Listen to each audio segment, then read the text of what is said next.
In the middle of an international crisis like the war with Iran, the State Department would usually be at the center of the action. But interviews with more than a dozen current and former officials say that the department is understaffed, demoralized, and struggling to fulfill its basic functions. More than 4,000 employees have left the department since the beginning of 2025.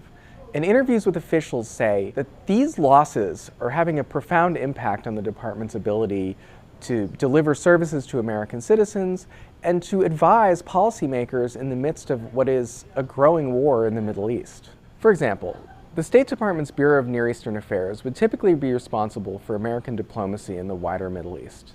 But that bureau doesn't have a current Senate-confirmed head, and a lot of its mid-level managers are much more junior than they were under the Biden administration. In addition, the Middle East region is lacking in a number of important ambassadorships. 8 of the 14 countries that the U.S. told citizens to evacuate from actually lack an ambassador right now. To hear President Trump talk about it, he wants to make government more efficient, to reduce the levels of bureaucracy inside the government, and to just generally make things more responsive and faster. A State Department spokesperson said, "None of the government staffing cuts have any effect on the government's ability to respond to the current crisis."